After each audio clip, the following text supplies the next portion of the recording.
صدق اللہ العظیم۔ قال النبی صلی اللہ علیہ وسلم ان من البیان لسحرا، صدق اللہ مولانا العظیم وصدق رسولہ النبی الکریم، نحن على ذلك من الشاہدین والشاکرین والحمد للہ رب العالمین۔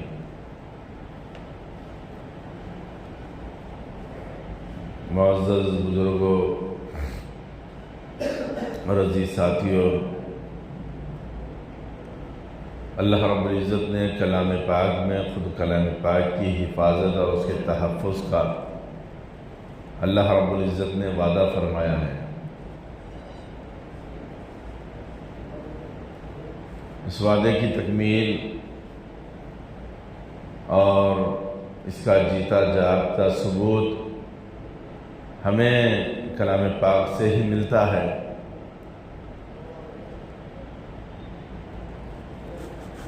یہ قلیل مدت یعنی 23 سال کی مسلسل عرصے میں کلام پاک نازل ہوا،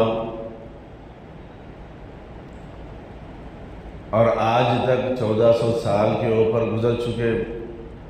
لیکن نہ اس میں کوئی ترمیم کر سکا، نہ اس میں کمی زیادتی ہوئی، نہ زیر و زبر کا فرق ہے، نہ کوئی جملے کا فرق ہے، نہ کوئی عبارت کا فرق ہے، بلکہ صحیح سالم ہے اور مکمل محفوظ ہے، کیونکہ اللہ رب العزت نے اس کا خود اپنا ذمہ لیا ہے کہ یہ کلام ہمارا ہے، ہم ہی اس کی حفاظت کریں گے۔ تو اللہ رب العزت نے قرآن پاک کی مکمل حفاظت فرمائی ہے، اور اس کا خود بیڑا اللہ تعالیٰ نے لیا ہے، لیکن جو پچھلے نبیوں پر اور پچھلے انبیاء علیہ السلام پر جو کلام نازل ہوا تھا، جو کتابیں اتاری گئی تھی، وہ ترمیم ہو چکی تھی، اس کے اندر کمی بیشی آ چکی تھی، اس میں رد و بدل کیا گیا تھا،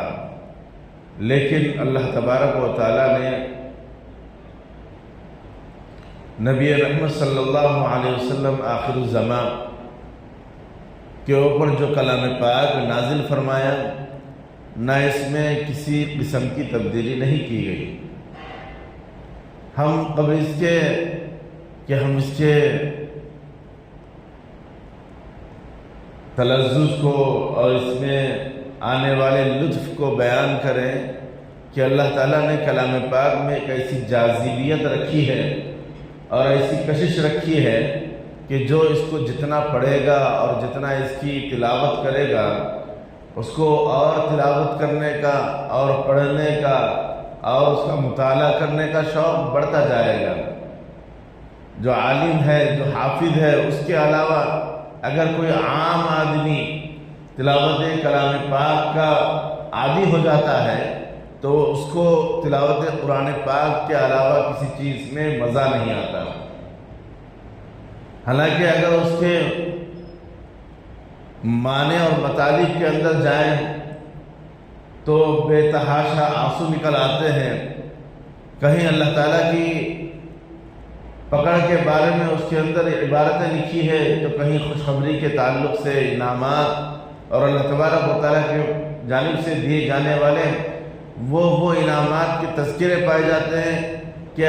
یہ عام آدمی اگر اس کو مستقل تلاوت کا ذریعہ بنا لیتا ہے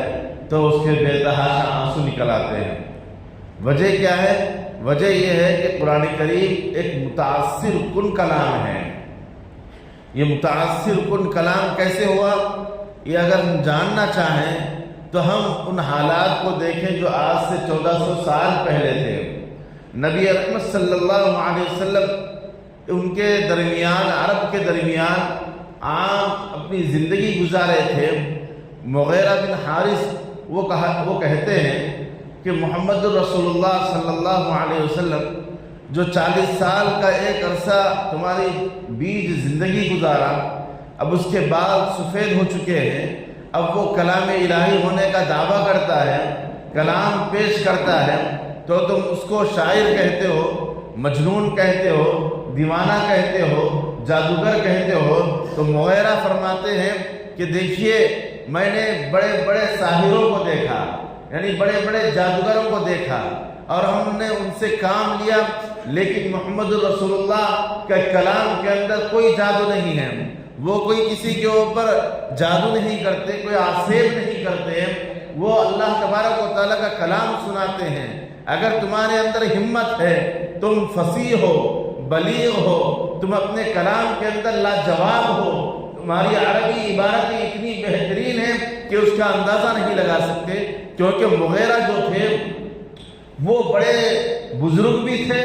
اور وہ تمام حالات سے واقف تھے، بڑے تجربے کار تھے اور عربی دان تھے، اور عرب کے تمام عربی قواعد سے واقف تھے، وہ شعر و شاعری سے بھی واقف تھے، وہ اچھے اصناف میں اشعار لکھا کرتے تھے اور بولا کرتے تھے۔ انہوں نے کہا تم لوگ اے لوگوں، جب مشورہ ہوا ان کے درمیان اور وہ آپس میں بیٹھ کے تبصرہ کرنے لگے تو انہوں نے کہا کہ محمد کے بارے میں کچھ نہ کہو، تم جو الزام لگاتے ہو کہ وہ شاعر ہے، تو تم بتاؤ کہ محمد کے کلام کے اندر جو فصاحت ہے، جو بلاغت ہے، جو اس کے اندر معنویت ہے، کیا وہ کسی جادوگر، کوئی کسی شاعر کا ہو سکتا ہے؟ بتائیے، اتنا متاثر کن کلام کسی اور انسان کا نہیں ہے، بلکہ یہ ایک اللہ کا اور ایک وحدانیت کا کلام ہے، اللہ کا کلام ہے، غیب سے آنے والا کلام ہے، اس کے اندر کوئی دو رائے نہیں ہے۔ یعنی کلام کی عظمت سمجھیں۔ جو اس وقت کے زمانے کے کافر تھے، اس وقت کے زمانے کے جو متعلقین تھے، جو عربی دان سے واقف تھے، وہ لوگ خود اس سے متاثر تھے، حالانکہ وہ ایمان نہیں لائے، پھر بھی کلام کی سچائی اور صداقت کی وہ خود تصدیق کیا کرتے تھے کہ کلام الہی ہے، یہ اللہ کا کلام ہے، محمد کے بارے میں نہ کہو، یہ مجنون ہے، یہ دیوانہ ہے۔ جو الزامات آپ لوگ لگاتے ہو تو مغیرہ کہتے ہیں، مغیرہ بن حارث، کہ الزام مت لگاؤ۔ کیوں مت لگاؤ؟ کہ ہم نے بڑے بڑے مجنونوں کو دیکھا، ان کے آلتو فالتو کلام کو سنا، لیکن محمد رسول اللہ صلی اللہ علیہ وسلم کا کلام وہ کلام نہیں ہے جو مجنونوں کا اور دیوانوں کا ہوتا ہے، بلکہ یہ اللہ کا کلام ہے، اس کے اندر وہ تاثیر ہے اور اس کے اندر وہ کشش ہے جو ہم سنے بغیر اور اس کی تعریف کیے بغیر اور اس کو مانے بغیر ہم نہیں رہ سکتے، اور اس کی چاشنی اور اس کی حلاوت اور اس کے اندر کے قواعد و رعایت اور جو اصناف ہے، جو اشعار کے اندر تو اس سے کہیں آگے ہے۔ یہ ہم تو اشعار کے جو قواعد ہے، جو اصناف ہے، ہم ان کو اچھے سے جانتے ہیں، لیکن اس کے اندر ایسا وہ کلام نہیں ہے کہ ہم اشعار کے ذریعے سے متاثر کریں، بلکہ یہ وہ کلام ہے جو اللہ تبارک و تعالیٰ نے ان کے اوپر نازل کیا۔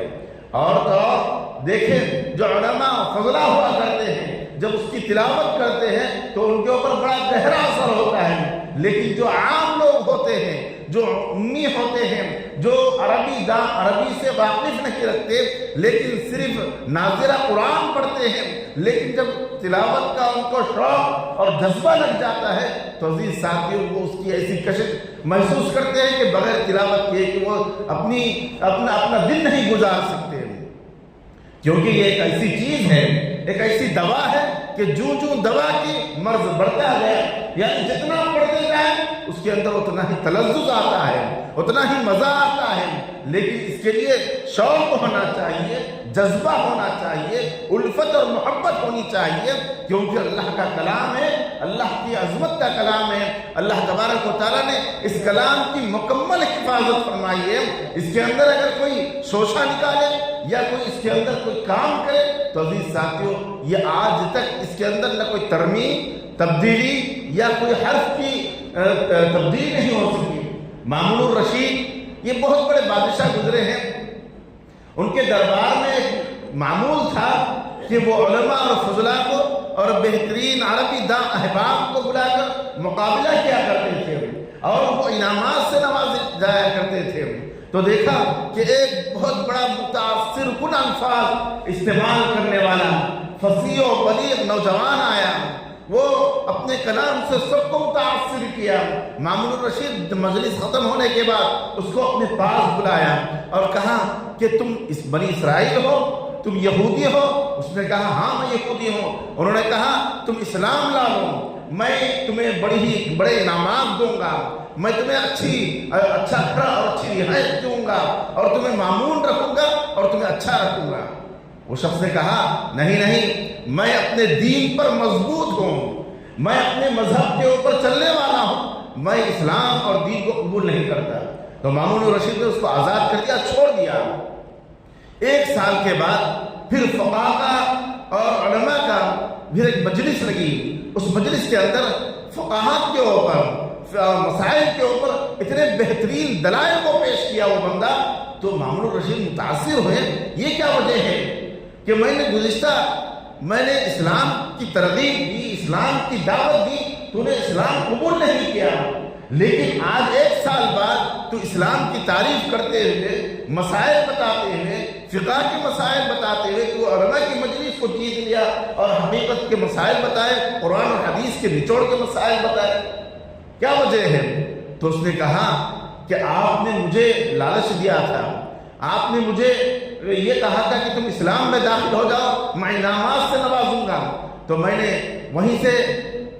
دین و اسلام کا مطالعہ کیا،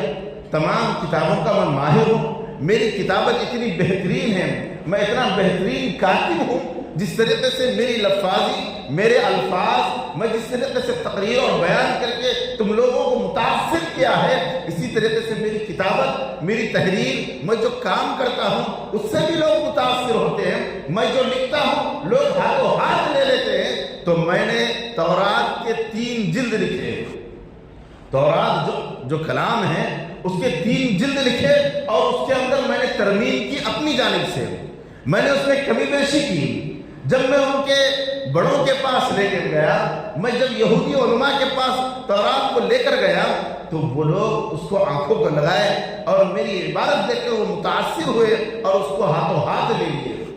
اسی طریقے سے میں انجیل کو اس میں بھی ترمیم کیا اور اس کے اندر بھی میں نے شوشے نکالے اور اس کے اندر سے بھی کمی زیادتی کی اور اس کو میں نے فروخت کیا، تو وہ لوگ بڑے ہی عقیدت سے اس کو خرید لیا اور اس کو رکھ لیا۔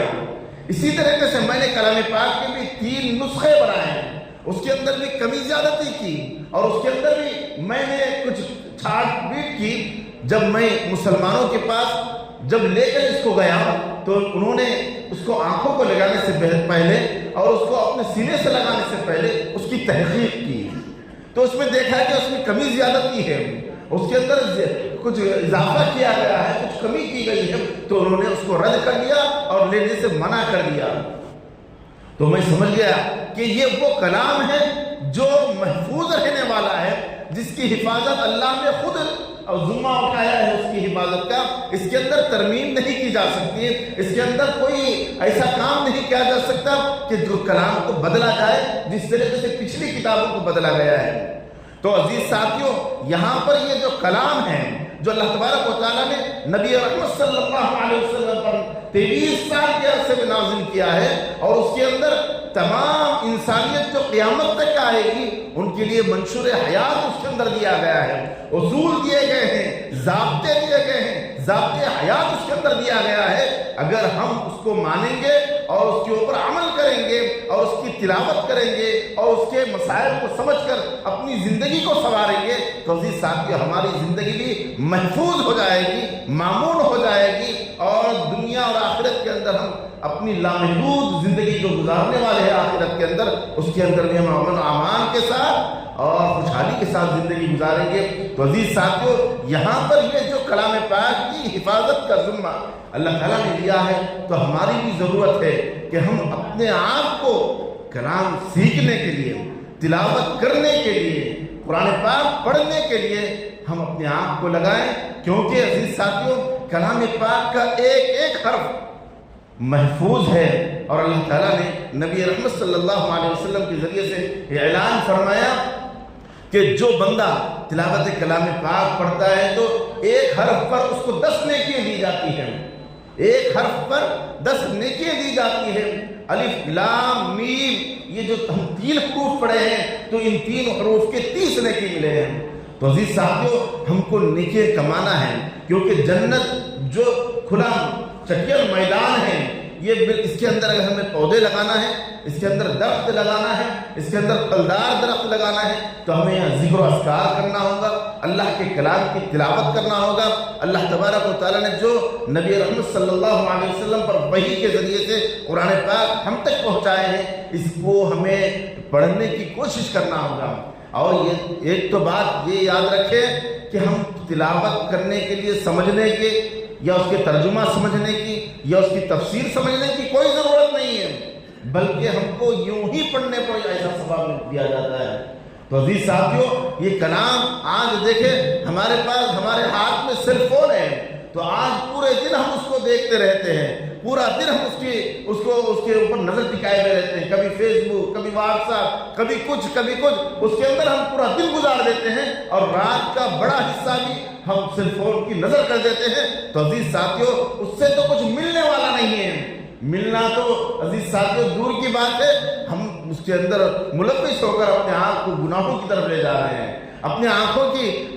کی خیانت کر رہے ہیں، اپنے وقت کی خیانت کر رہے ہیں، بہت سارے غلطیاں برائیں ہم سے اس کے ذریعے سے سرزد ہو رہی ہے، نامحرموں کی تصویریں سامنے آتی ہے، اسی طریقے سے بہت سارے گناہ ہمارے سامنے ہوتے ہیں۔ تو عزیز ساتھیوں، اس کے بجائے کچھ وقت ہم ایسا نکالیں کہ ہم کلام پاک کے سامنے ہماری آنکھیں ہوں، کلام پاک ہمارے سامنے ہو، ہماری زبان اس کلام پاک کی تلاوت سے مسرور ہو، تو عزیز ساتھیوں اتنا مزہ آئے گا کہ زندگی کے اندر لطف ہی لطف رہے گا۔ اس بندے کو دیکھیں جو نمازوں کی اوقات کے ساتھ مختصر تلاوت بھی کرتا ہے، فجر کی نماز کے بعد یاسین شریف کی تلاوت کے لیے، تو دیکھیں کتنا پرسکون دن گزرتا ہے، ہم اندازہ لگا کر دیکھیں۔ لیکن عزیز ساتھیوں، ہمیں کہاں مصروف ہے، ہم بڑی رات کا بڑا حصہ ہم سیل فون کی نظر کر دیتے ہیں، ٹی وی کی نظر کر دیتے ہیں۔ اب بس ہمیں جو اہم وقت ہوتا ہے اٹھنے کا، اور جس وقت ہمیں بڑا ہی حساس بشاش رہنا رہتا ہے، اور اللہ تبارک و تعالیٰ نے روزی کا ذمہ صبح صادق پر لگایا ہے، ہم اس وقت بڑی ہی میٹھی نیند سوتے ہیں، جس وقت یہ اللہ والے اٹھ کر اللہ کی طرف توجہ دیتے ہیں، اللہ سے التجائیں کرتے ہیں، اور اللہ تبارک و تعالیٰ ساتوں آسمان سے پہلے آسمان پر آ جاتا ہے اور کہتا ہے، اے بندو اٹھو، مجھ سے مانگو، میں دینا چاہتا ہوں۔ لیکن ہم لوگ بڑے ہی تھک مان کر اور بڑے ہی اطمینان کے ساتھ ہم اس وقت سوتے رہتے ہیں۔ کیوں سو رہے ہیں؟ اس وجہ سے کہ ہم دن بھر بھی اور رات کے بڑے حصے میں بھی ہم نے سیل فون دیکھ کر اپنے آپ کو تھکا دیا، اور جتنی تھکاوٹ مزدوری کے ذریعے سے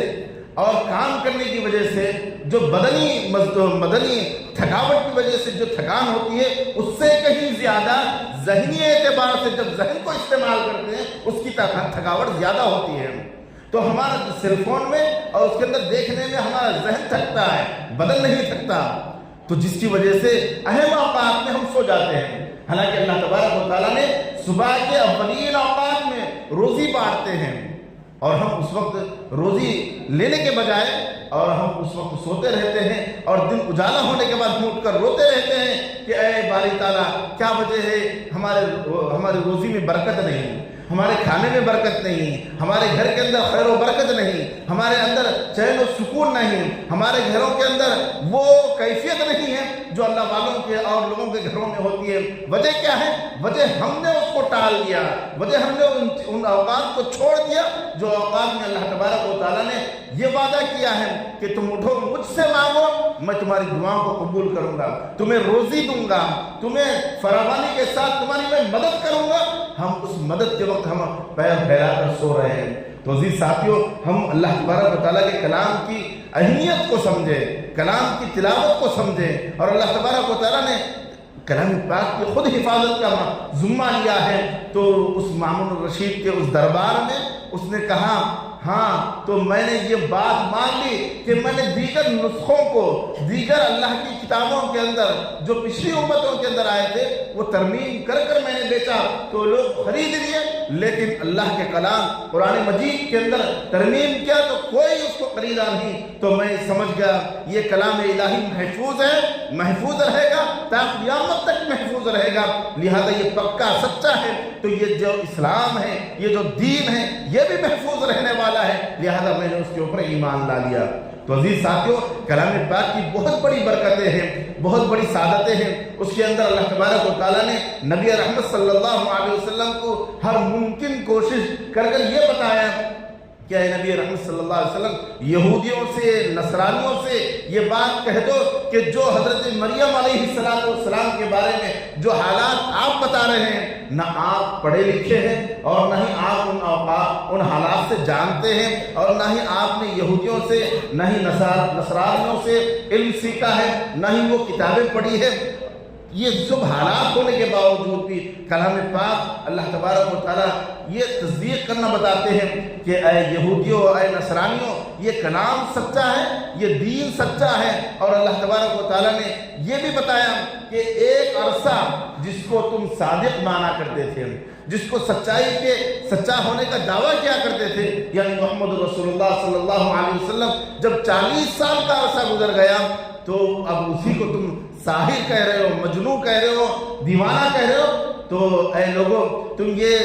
مت کہو، کیونکہ یہ اللہ کا کلام سنا رہے ہیں، یہ اللہ کے نبی ہے، نبی آخر الزمان ہے، یہ کلام اور یہ دین اور دینی احکامات اور تمام انبیاء کے نچوڑ ہے یہ، اور انبیاء کے امام ہے یہ، لہذا ان کے اوپر ایمان لانا، ان احکامات کے اوپر چلنا، یہ ہمارے لیے اور ساری انسانیت کے لیے، اے یہودیوں، اے نصرانیوں، یہ تمہارے لیے اور عالم آخرت تک کے جو انسان آئیں گے ان تمام کے لیے ہدایت کا ذریعہ یہ قرآن ہے، نبی کی سیرت ہے، اور نبی جو دین لائے ہیں وہ دین ہے، لہذا اس کو مانو اور اس کے اوپر عمل کرو۔ تو عزیز ساتھیوں، ہمارے لیے ضروری ہے کہ اللہ تبارک و تعالیٰ نے ہمیں محفوظ کلام کا قرآن پاک دیا ہے، ہم اس کی تلاوت کرنے کی ہر ممکن کوشش کریں